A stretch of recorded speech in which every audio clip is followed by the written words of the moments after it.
welcome to everybody for our panel number 2 of the day, which is titled History, Racism, and Exclusion. My name is Robin Rivera. I'm a volunteer with the Book Festival, and we just have a couple of announcements. We're very pleased to bring back in-person events this year, but be mindful that risks remain, and we are taking precautions and keeping all events outside, having only ticketed entry, and limiting crowd size, avoiding book signings, requiring vaccinations, and clearing out the tents between each event. So when this panel is finished, you'll be asked to step outside, but then you can come back for the next one. Water is available throughout the day at the tent entrance and at the check-in information tent over there. And lunch, snacks, and drinks are available for sale at the check-in info tent. Please buy the author's books at the book tent if you did not already support it with the purchase of your ticket. This is how we support our authors, our programming, and independent booksellers. Books are pre-signed with book plates. The authors will take questions from the audience at the end of the discussion. Please line up at one of the 2 microphones over there and over there to ask your question. Please ask direct questions rather than long statements. You know how that is.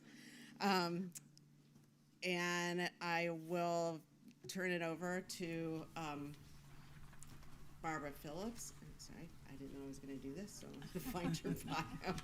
That's okay. You're doing great. You can just say Barbara Phillips. Here we go. Barbara Phillips most recently offered a seminar on political and civil rights as an adjunct professor at the University of Mississippi School of Law.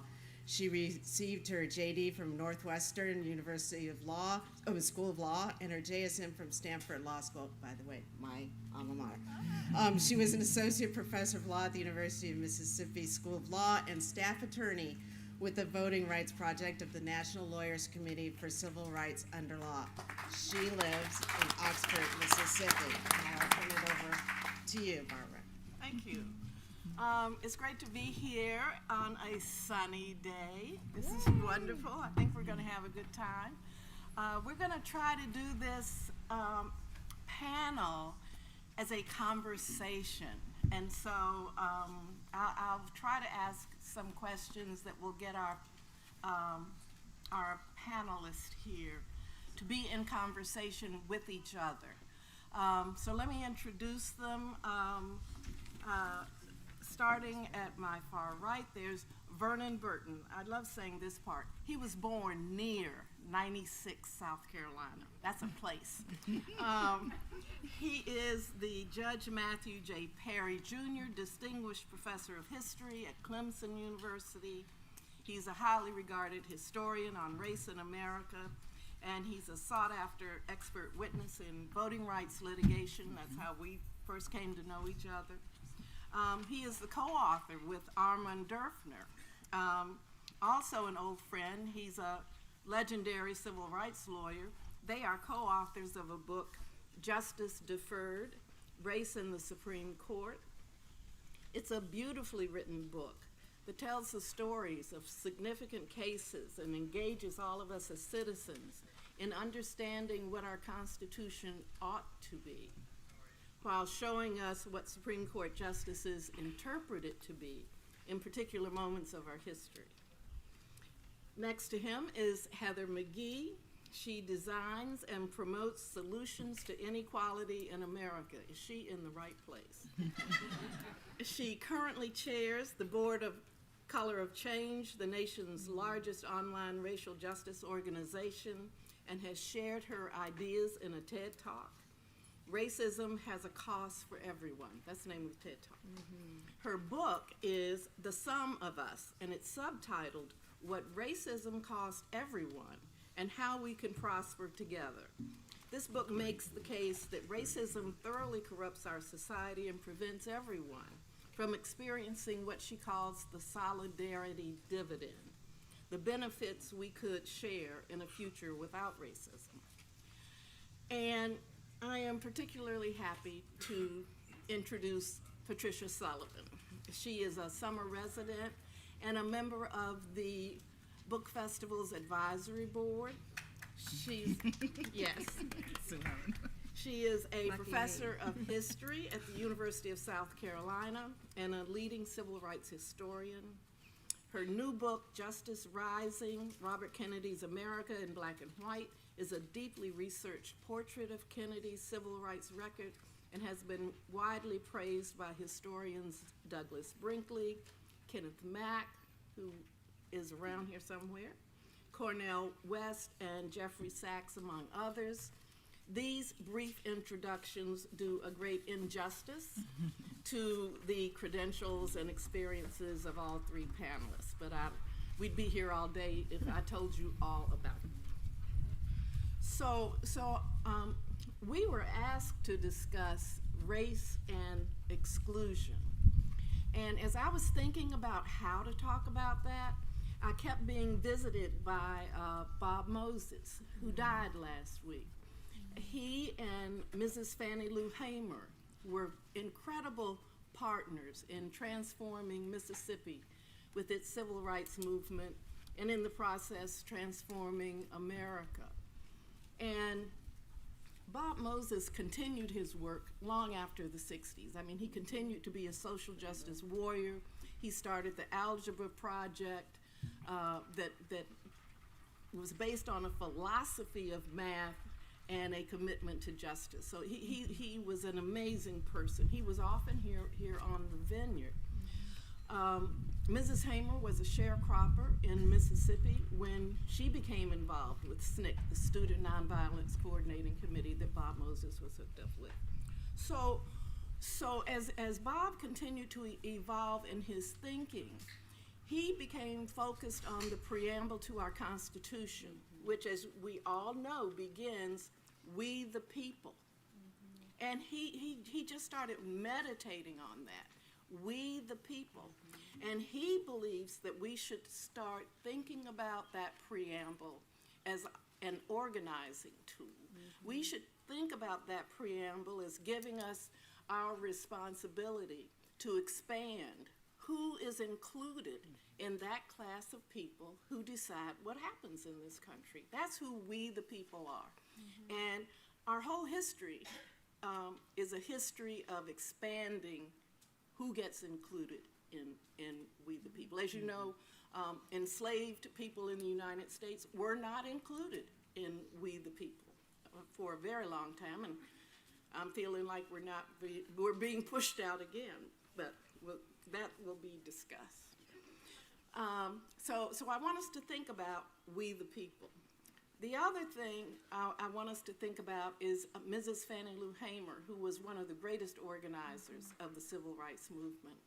And when I was a young organizer, I used to sit in her kitchen as often as I could, hoping that some of her wisdom would finally sink in and make sense to me, that I could use it. And one of the things she just hammered on was that it was critical to always know in any given moment where you are. And what she meant by that is that it is critical to understand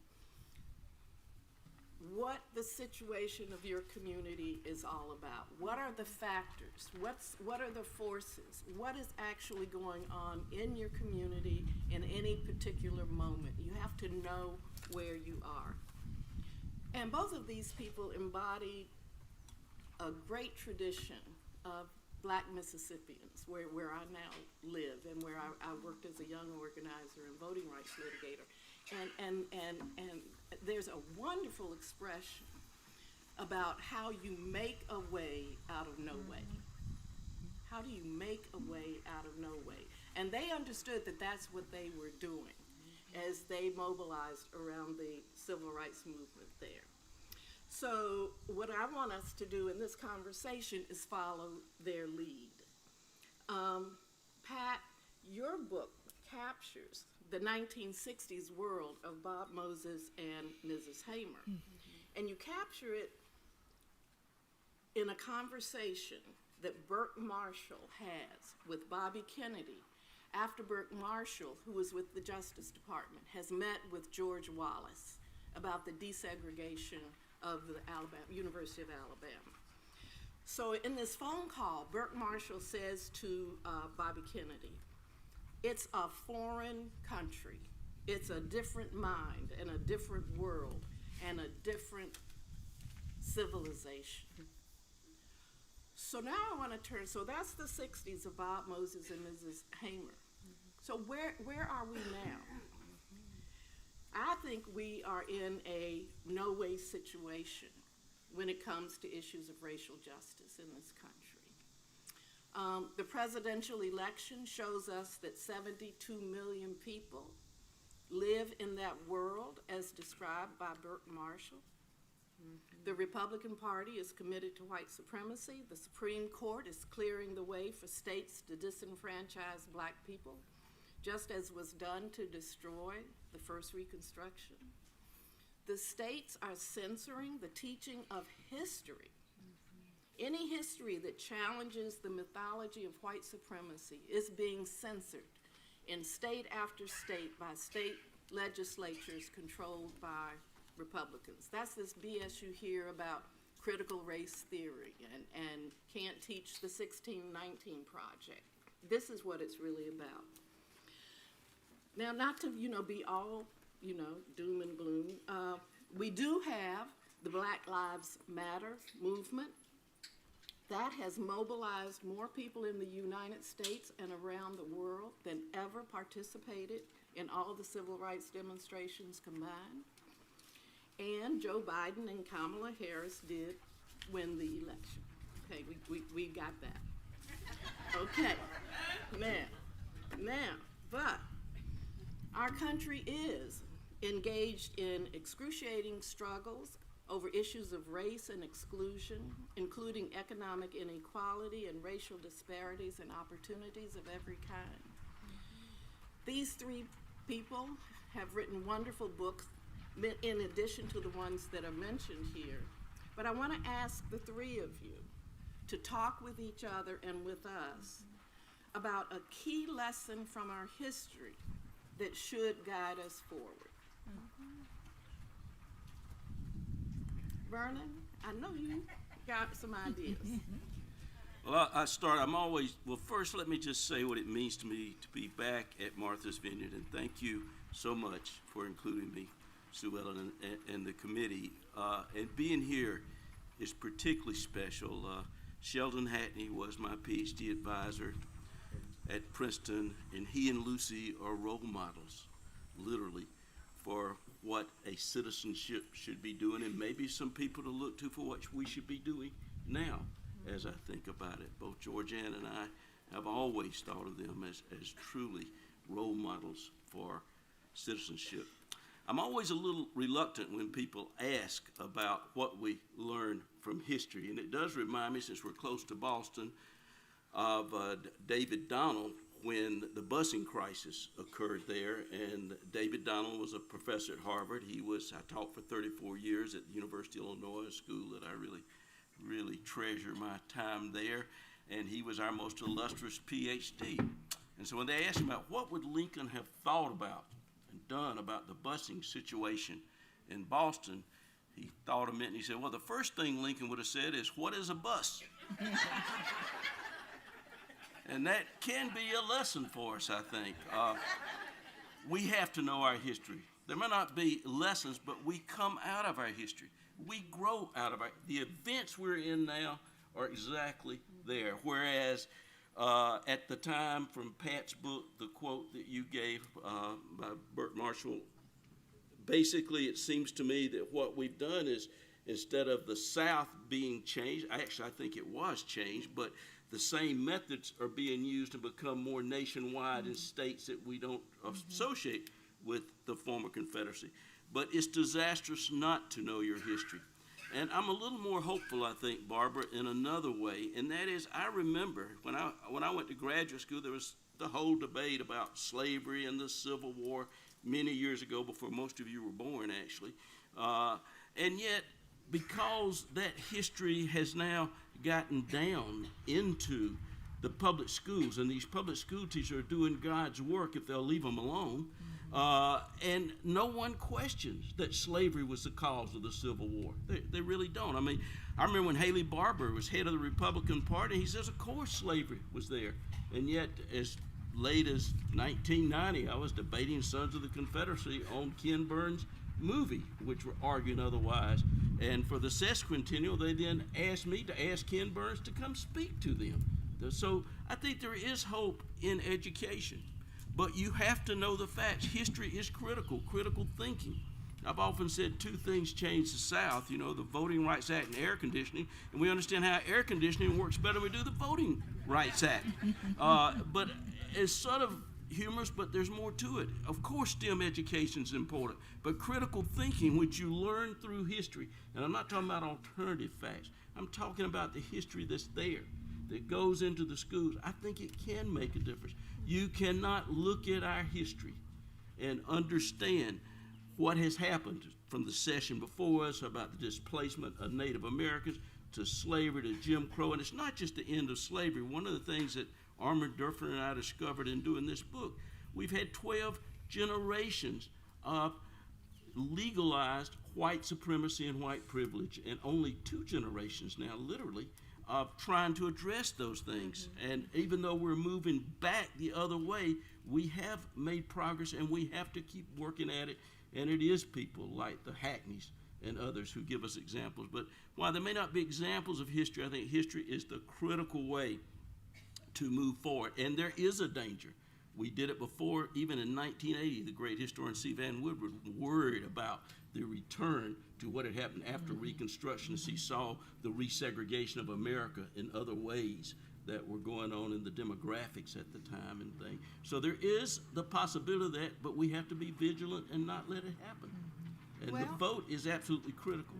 Yeah, and Heather, before you jump in the conversation, let me push back on that a little bit, Vernon, because these Republican states are passing legislation right now to censor the teaching of that very history that you think is going to make a difference. The leader of the Mississippi State Legislature was famously at the Neshoba County Fair just last week, talking about how Mississippi is going to put a stop to teaching racism in the schools. Yes.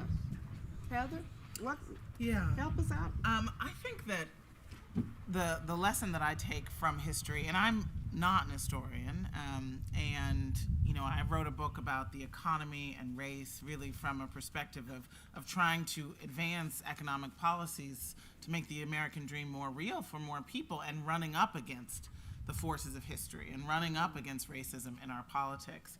And yet I felt like if I was going to write a book about today, the economy, inequality, wages, consumer protections, all of that, I couldn't exclude just a little bit of history, right? You can't know what is going on unless you know 10, 20, 50, 80 years behind you.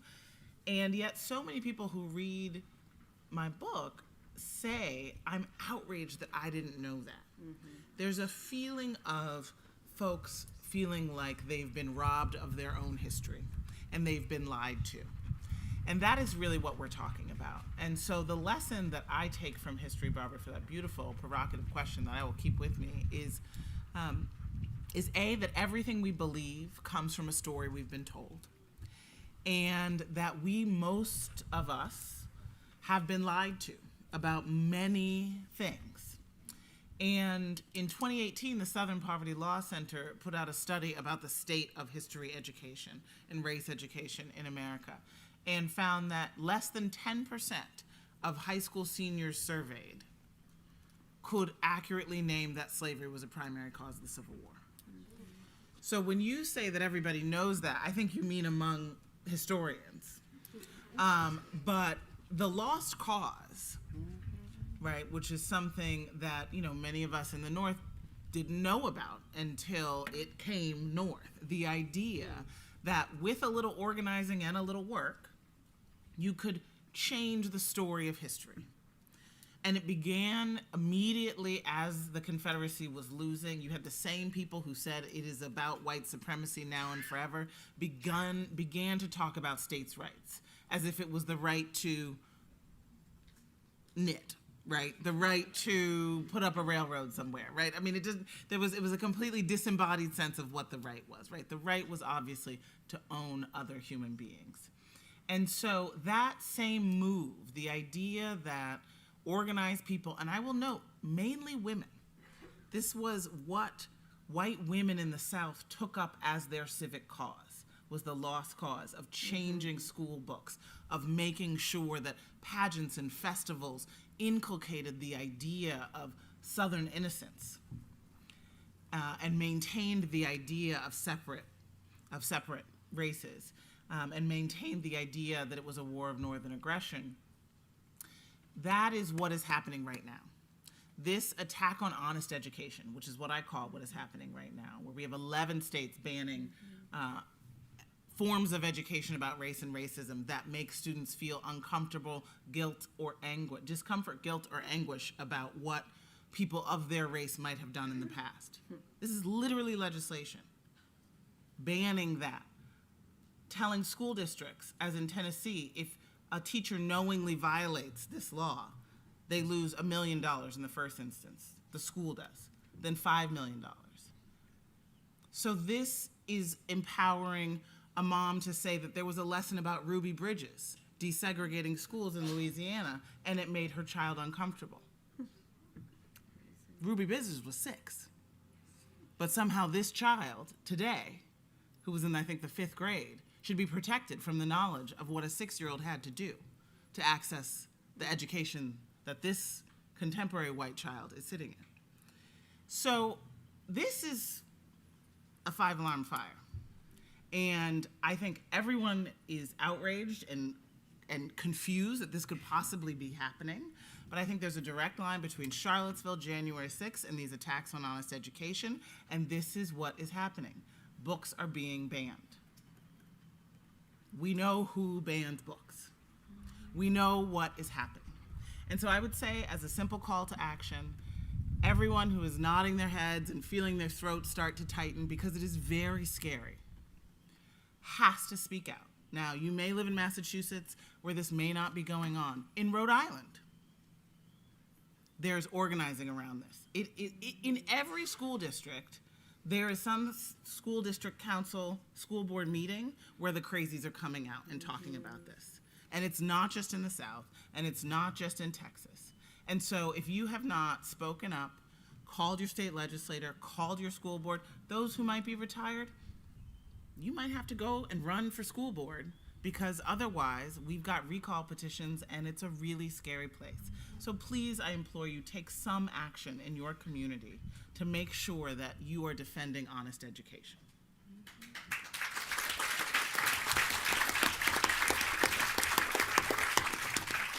Let me say one of the things I didn't say about Heather, but it's in her bio. She was, for many years, the president of Demos, which she transformed into it was a think tank when she showed up, but it became a think and do tank.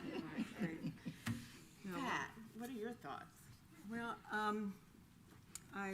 everything that's just been said is really so important, and where the struggles are in schools, but also around voting, and to make the changes and really engage in the ways that Heather has suggested, is really sort of holding on to that right and really facing this rollback that we're going through, that Vernon struggles so much with in court. And I'm so glad that you started by mentioning Bob Moses, because today is the 56th anniversary of the signing of the Voting Rights Act. And the story of what it took, talk about making a way out of no way.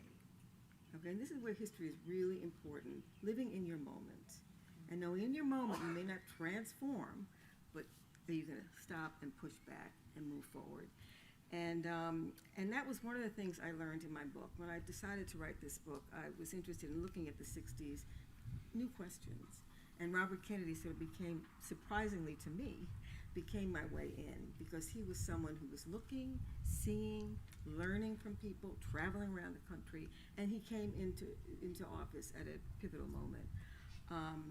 But the year 1960, because the story of what it took to get to the Voting Rights Act is a thread in the first half of my book.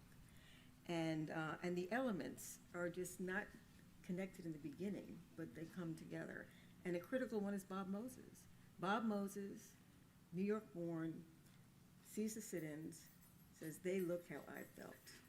Goes to Atlanta to find out about it, to get involved, ends up being sent by Miss Baker into Mississippi to get people to come to a meeting that October of 1960. He gets there and he meets Amzie Moore. He meets World War II veterans who are determined to vote. And in Mississippi, you are risking not only your livelihood, but your life. And we know, those of us who study this history, people gave their lives. So you have Bob coming into Mississippi, listening to those people, and committing himself. He had to go back and teach high school to come back the next summer. You have John Doerr that same summer of 1960. John Doerr is working in his father's law practice in New Richmond, Wisconsin. And he gets an offer, he was like third or fourth on the list, to come into the Justice Department in 1960, at the end of the Eisenhower administration, to be the top assistant in the Civil Rights Division. He said he went because it had to be more interesting than practicing law in New Richmond. So he's there, right? It's toward it. And then John Kennedy is elected in November of 1960. And on his first day as Attorney General, Bobby Kennedy goes to John Doerr's desk and says, what are you working on? And it was a voting case in Louisiana. And that convergence of those individuals, right, at that moment, and the connection with the generations of African-American men and women who've been struggling for generations to sustain, claim, and get the right to vote.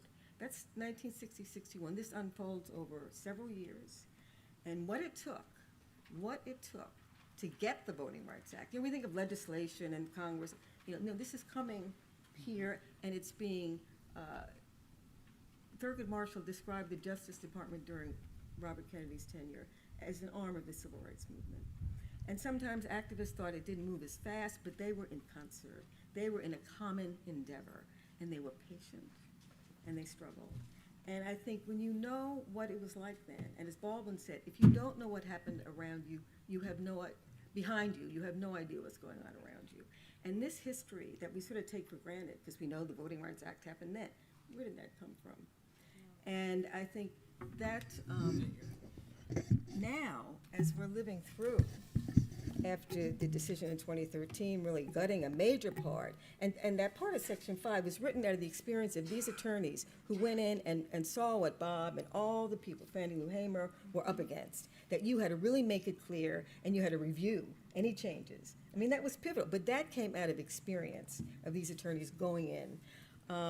So here we are, right? Voting rights are under assault throughout the country. And I think what we can learn from history is it's our time. It's our time, and it's at every level, right? To me, to really see this making a way out of no way, that is the story of the Black freedom struggle throughout our history. And in the 1960s, a lot changed. And then we had the pushback. I mean, the later half of the 60s, it exposed so much beyond the South about how deep race was, the structures of racism and all the rest, and opened up new struggles around criminal justice, around urban poverty, deep segregation throughout the country. Not now, I mean, not after, but then, simultaneous. I mean, people had migrated during the first half of the 20th century. But to me, and the last time I saw Bob, we were working in John Doerr's papers in Princeton in 2019, and Bob was going back, just wanting to know more about that time when he lived and what they did and what it was like, and to really share that. And he'd asked me if I'd come to Princeton in the fall and present with him on that. So Bob was going back to his history, and to his relationship with Doerr and all that involved. So I think history, in that sense, the questions we ask, what we find, and how we sort of pick up the battle, because people really changed a lot. And I think we forget that. It really is bad now. But we have to remember what did change and how it changed, and making a way out of no way, I think, is the theme. Thanks. Can I just add what Pat said about Section 5 of the Voting Rights Act?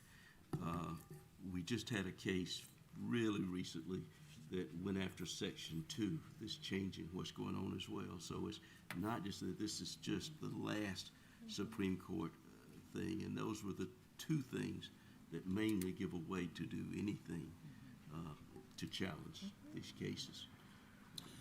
The way you opened, Barbara, speaking about we the people and how I feel like I can't call him Bob because I did not have the joy of ever knowing Mr. Moses, but that he'd begun to focus on this question.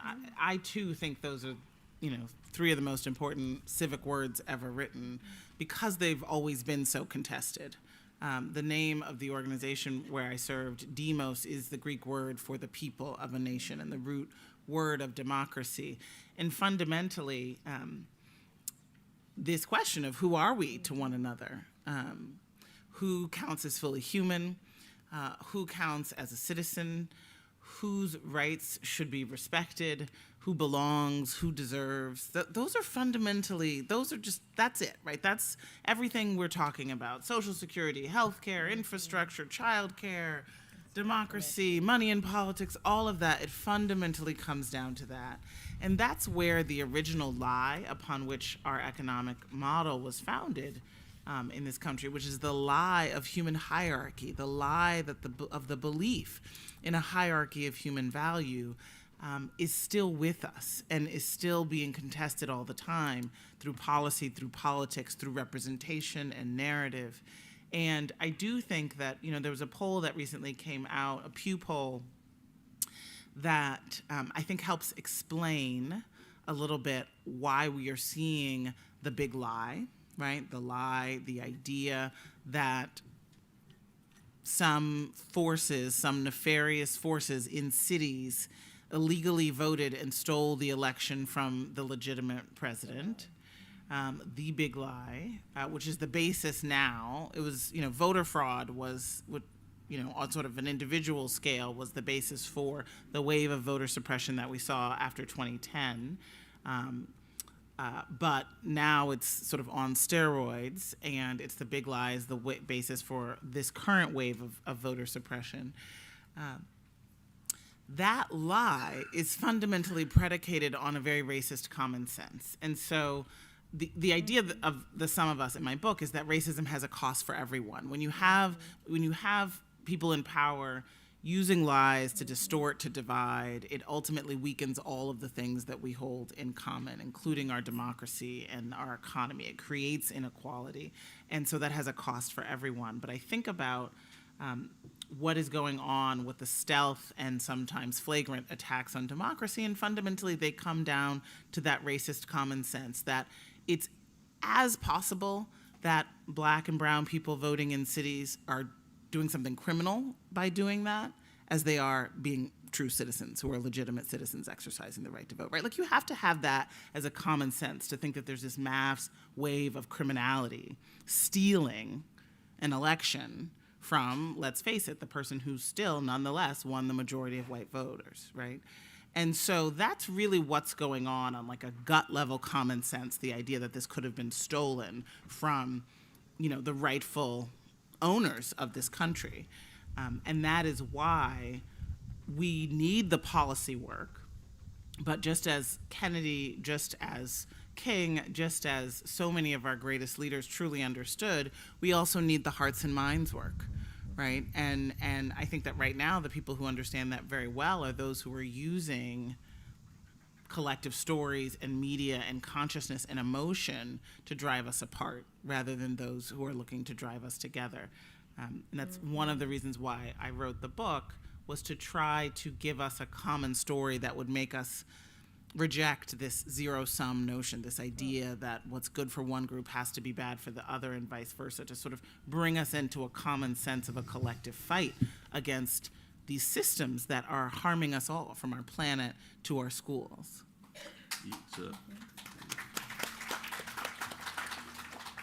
And demos also reminds me of demography.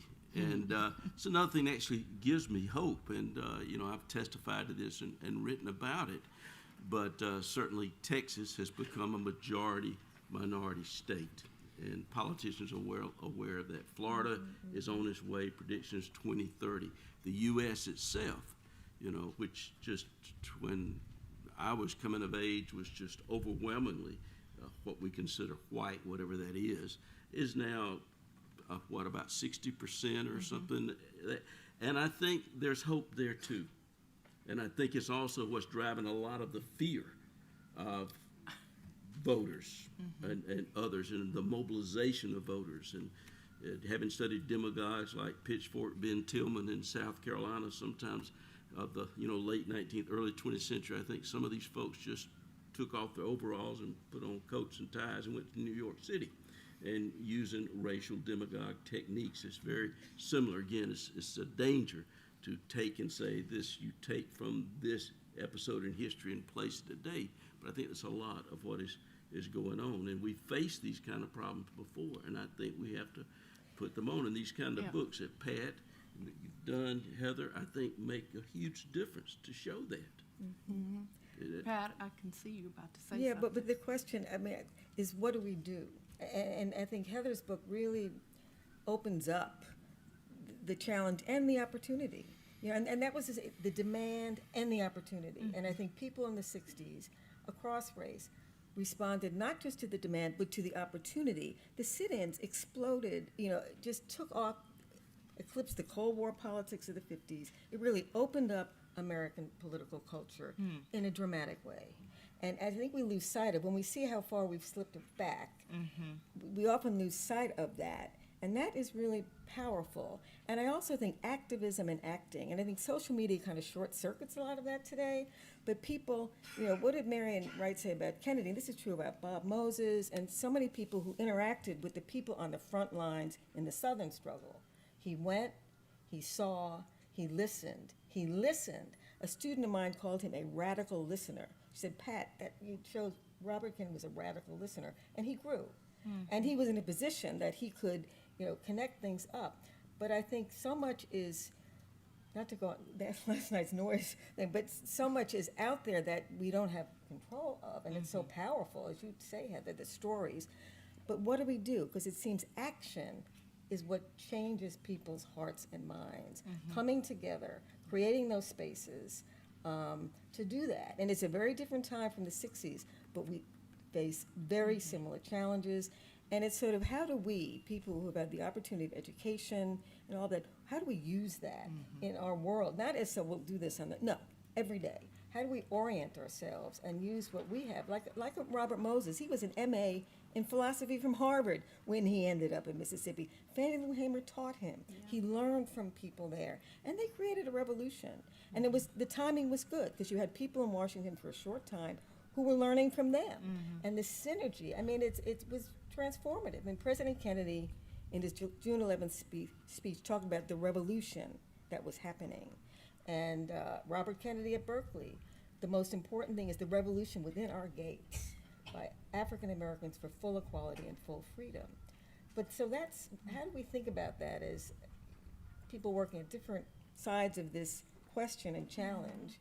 Because, Heather, I think your book really just reminds us is that most people, white people, are disadvantaged by this kind of politics that's built on race. I mean, you look at the wages of whiteness and you may feel a little better, but really you're suffering with 3 jobs and all these poor health care and the rest.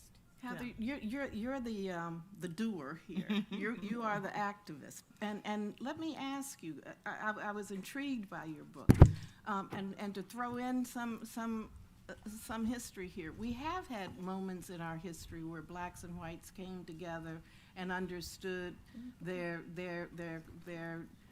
commonality. You know, we've had the Tenant Farmers Union in Arkansas.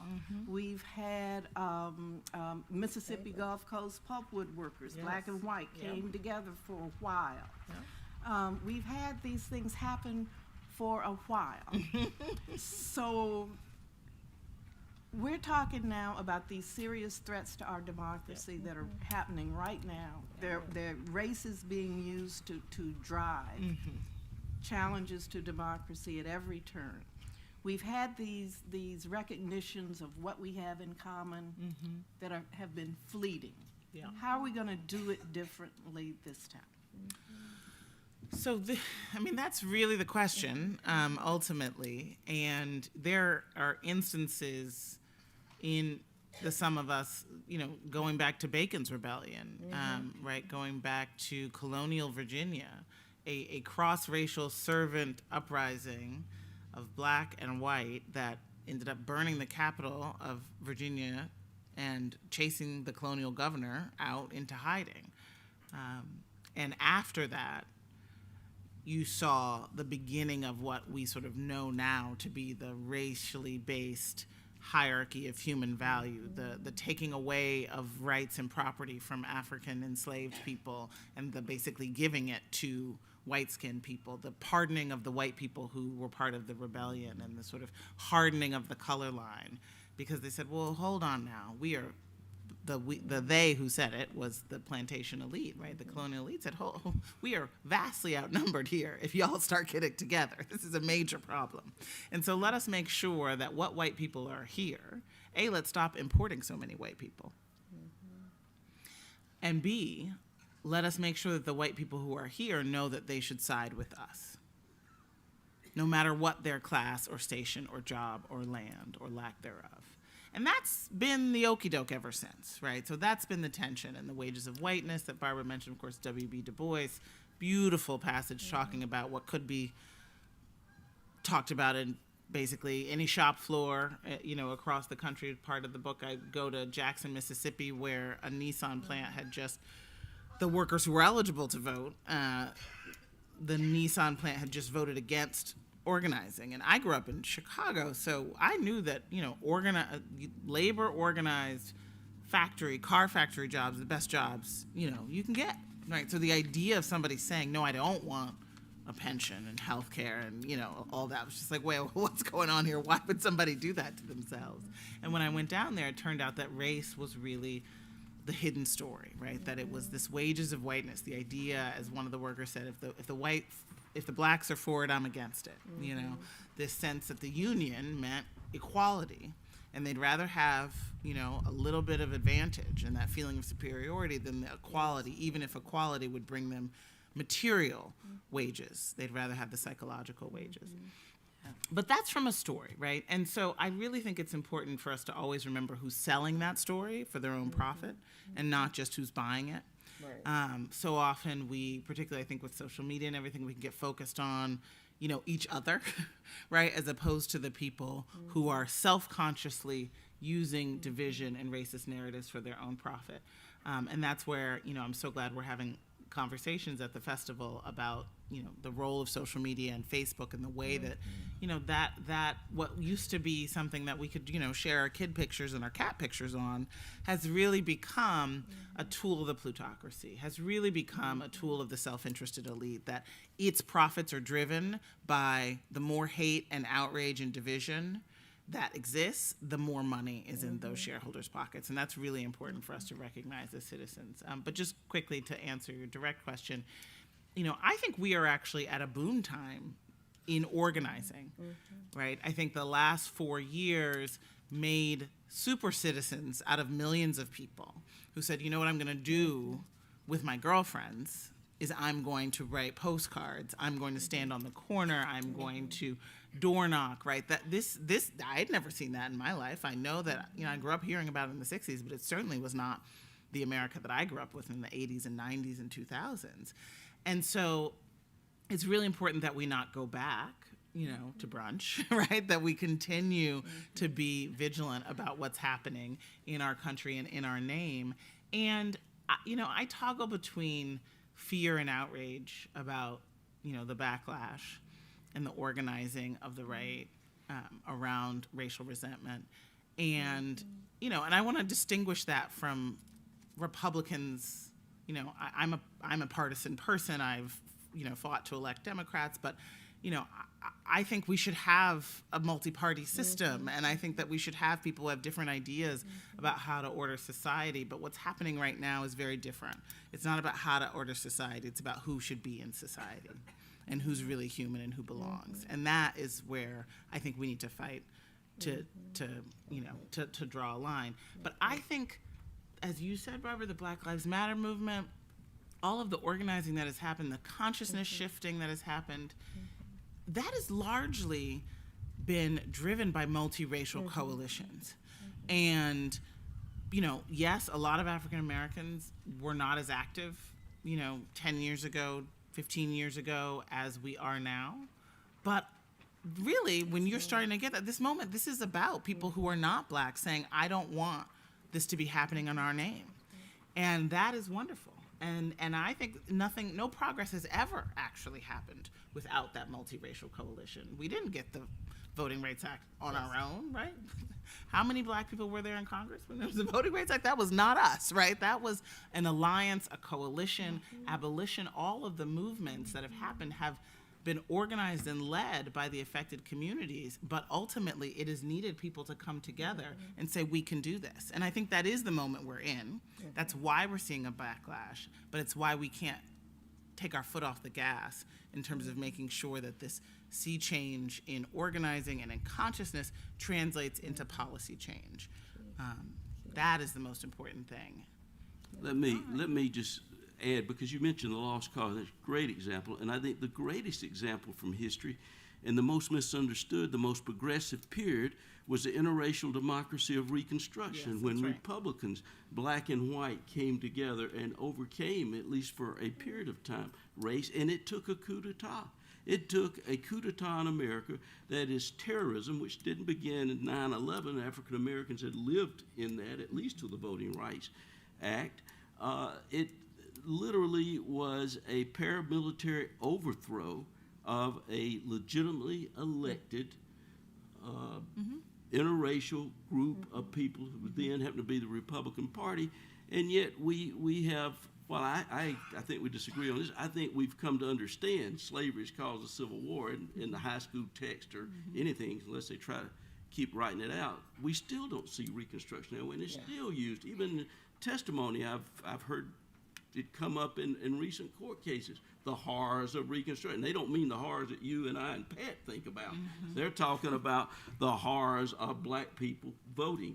And it wasn't until recently when finally they were able to get the Confederate flag in Washington, D.C. Capitol, in this riot that we've had anything pretty much like that since the ends of the 1898 Wilmington and Phoenix and riots like that against Black people voting. But it was a working interracial democracy, and we got the 13th, 14th, and 15th Amendment at that time. So I think that's what we have to be so vigilant about.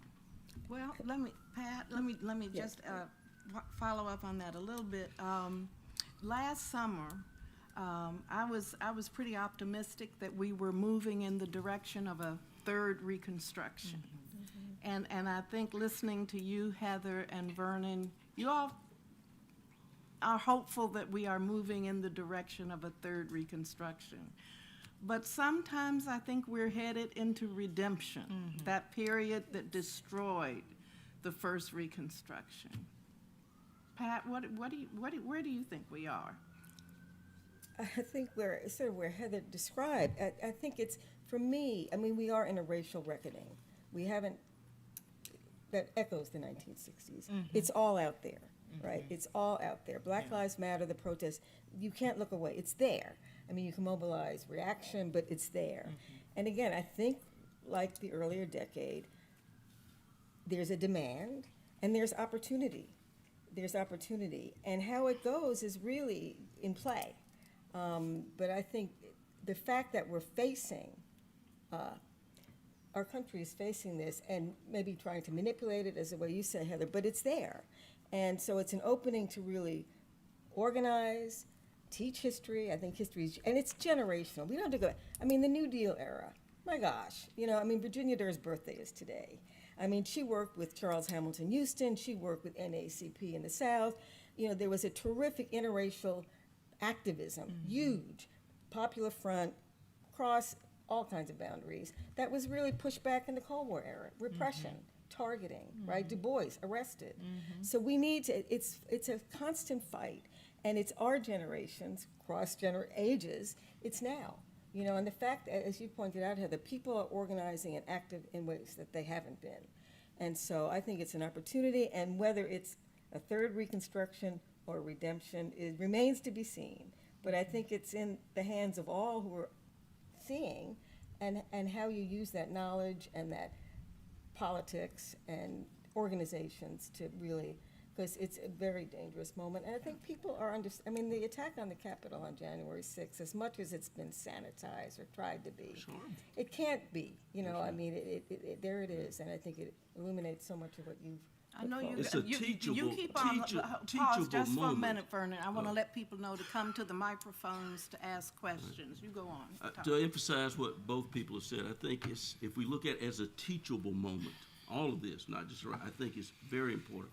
But as you know, Barbara, my editor kept taking out of the previous book I wrote, I called on people not to use the term redemption. As a person of faith, that is a beautiful word to me. No, but this is important, I think, because the other side has used the language. They control the language, and it's not just then. This is a teachable moment. Redemption, describing this overthrow of a legitimate government, just like they use the words today and set up authoritarianism by saying these kind of things, everything from critical race theory. They grab these words, and we can't let that happen. That's why I'm so happy you have a Martha's Vineyard book fair that people can read and are caring about discussing these things. But it is a teachable moment, and it is one of the lessons from history. The language you use becomes so important, and it is partly what demagogues use to get people to vote against their own economic interest and their children's interest, despite what is going on, what's really happening, that separation. All right, we've got some questions. Yes. Hi, thank you all so much. I have two quick questions. One, I wanted to just ask you to speak a little bit more, if possible, about the functioning of a lie as a form of denial. And so I know in all of our communities, when someone does something they're ashamed of, they make up a big BS thing to cover it up, and they cling to that. And that's what scares me the most, is the usurping of language. And so even the lie you were telling about, those same people are trying to get us to not know about voter suppression. And so I'm curious if you could talk more about that. And then I'll just say both questions. And then the second question, I'm a professor at Tulane, and I teach alternative journalism. And it's a strange course, and I feel really blessed to teach it. And the students are learning about radical journalism, the history of black journalism, the history of immigration journalism, the history of feminist journalism, all of it. And what I'm learning is that I have 90% wealthy, white, northeastern students in New Orleans who have no idea that Katrina even happened, who are completely unaware, and who are not taking any action. And I feel grateful that I can waken them, but I don't have that much hope when I see each of these courses of students coming in. And I'm curious what you all might want to say, if you could come into my class for 7 minutes and rattle the room. Because all of those kids are the kids of the people, many of the people here, not all of them obviously, have kids that don't necessarily feel ready yet to face what's going on. And I think I'm really with Heather for the rest of my life. Very good. Do you want to talk about the lie? Who wants to talk about the lie? I think you should. Okay.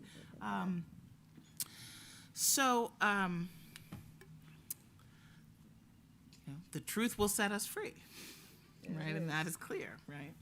And let me just say something a little more specific about it. Here's how. So I was speaking with this woman, Rachel, who is a white suburban mom from Oklahoma, and this summer, and she had been born and raised in Oklahoma, attended, Oklahoma public schools, Oklahoma State College, went to graduate school, very educated woman. She said, I did not know about the Tulsa massacre until 3 years ago. So, that's shocking, but how did that affect her? I'm interested in that, right? I'm interested in asking the deeper question of, so what was the cost of that to you, a white suburban mom growing up in Oklahoma, to not know that? And she was one of those people who had that sense of outrage. Like, I have been lied to. This is my history. I'm an Oklahoman. This is my history that I have been robbed of. And she said, I always drove around different neighborhoods, and I saw how the black neighborhood was poor. And I had no understanding of why, because history had been robbed. I'd been robbed of the history, and so I had no sense of the causality, anything structural, anything about history that could have made that happen. And so in its place, I ascribed basically racist views, right? That there's just something wrong with black people. Like, we're just allergic to money. We just can't hold on to it somehow, right? It keeps coming out of our hands, right? Our wealth just keeps being, evaporated into thin air, right? And so that's how it works today. That's why it's so important, right? It's so important to a right-wing elite that wants to keep public goods impoverished, that particularly if they're integrated, to have a financial penalty for teaching about integration. I mean, right? Literally, they are trying to weaken and destroy public goods. And so that's, I think, thinking about why the lie is important, right? What function it's having, why the lack of history makes for weaker citizens today who are more easily manipulated, right? That's the most important thing. Who are quicker to believe stereotypes about one another. Like, that's how it actually works in practice. Okay, we've got a question over here. Hi, I think it's more of a comment. On April 7th and 8th, HBO aired a 4-hour docuseries called Exterminate All the Brutes. If you've seen it, could you raise your hand? Okay, that's what I thought. Exterminate all the what? Exterminate all the brutes, the bad guys, B-R-U-T-E-S. And it's from filmmaker Raoul Peck, who created I Am Not Your Negro in 2017. If you saw I Am Not Your Negro, could you raise your hand? That's what I thought. Okay. So I'm the founder of the new Facebook group called the Friends of Raoul Peck. And ever since seeing this film, my entire life has been transformed. He's a Haitian filmmaker. He's 67 years old. He's been making films for 40 years. And all his films are together a body of work. But this crowning achievement is Exterminate All the Brutes. And it is, to quote him, the origin story of white supremacism, white supremacy, and genocide. And I strongly urge you all to watch it on high-definition television in the dark with no alcohol in your brain, because it's the most extraordinary film experience I've had in my 74 years, point one. Point two, I envision a mass rally on the Mall as a counterpoint to the insurrection, and it's also going to be the title of Heather's next book, which is... Please, tell me. I'm listening. The people, T-H-E-E, the people. And my vision is that it's a full mall organized by time slots with people coming in and out, and it's music, but it's history, and it's Raoul Peck. But then it's a walk around the Capitol, to circulate around the Capitol until your time slot is over. Thank you. Okay, thank you for sharing And that let's- vision. Yeah. Okay. Let's go back. Over here. One more question. Yeah. Quick. Yeah. Yes. These need to be quick. What? Hold up the piece of paper. Okay. It was. Okay. Quick question. 40 years ago, an anti-racism trainer set me the task of figuring out why it's in my self-interest as a white person to end racism. And Heather McGhee's book really answers that question. I think it's so brilliant. It's the most important book I've read in a really long time. It should be behind people in those PBS, instead of cast, they should have that behind. And I just wonder specifically, I know your whole book is about that, but if you had to express that as a kernel of why is it in white people's self-interest to end racism? Why don't we take this one last question, And then we'll and then we'll wrap it up. Thank you. Well, this is just a question for Professor Burton, who identified himself as a person of faith, as I am. What role does the faith community have these days in the with social media? I mean, it was important during Reconstruction. It was important during the Civil Rights Movement. But what's going on today, from your view? Is it relevant? You want to do yours? Sure. Just quickly, so I come from an economics background, so I made mostly 9 of the 10 chapters are an economic case as to what helps explain how a country that invented the American dream is now one of the most unequal economies in the world. And it was the inclusion of all of us in those public goods. It was the really the civil rights movement that turned us away. The central metaphor in the book is the story of the drained public pools, the idea that there were public goods, a beautiful life when it could be segregated, and once Black people came to the water's edge, many white elites decided to drain the public pools rather than integrate them. And I think that's what happened to our entire economy. But I do include one chapter on the moral cost. And I think on a more fundamental level, there is a spiritual wound that happens from denying your own humanity by denying that of others. And I'll leave that. Yeah, it's hard to speak about faith briefly, as you know, and things. I used to argue, in fact, one of the problems with the South, and maybe it's come to the nation, that we were all very slow readers, and they never got through the Old Testament, where, God said, kill all the people and the animals and all of that, and to the central teaching of there are no strangers and love your neighbor. Things like, but it is a complicated thing, and the church is rational. The institutional church has really a part of it, having gone from being the backbone of the abolitionist movement to certainly central to the civil rights movement and other issues. There's a group who really have taken, I don't know what they've taken, but I'm not so sure I care if there's a heaven, but it'd be very hard for me to be in a heaven if these people who have taken religion and used it in the way they have in terms of race, not to be burning in hell with what they've done with religion. So it's hard to get into, but I think you see some hopes. You see with this recent, was it Jones and the Southern Baptist, who are finally speaking up. A little late, but at least they're doing it, and we believe in what I like the word redemption for. We do believe that people can change. Maybe I'll end with a quick story that John Lewis told me when my co-author Armand Durfner and I were at a meeting in Washington with him, and somehow I said something about smart aleckly, I should have known better, that I couldn't believe that so many African Americans were voting for George Wallace, and he claims he changed. And John Lewis looked at me and he said directly, I remember this much, well, Vernon, if you can't believe that John Lewis changed, you don't believe what I almost was killed for and what we fought for, because we believed that we can change people. He went on and gave examples. And I think that in that sense, as we said, this is such a teachable moment. Maybe we can call for a true redemption to change people, to have them look at their faith in ways to say, what does this faith really say, beyond how demagogues within the church themselves have been using it, and certainly politicians been using code words.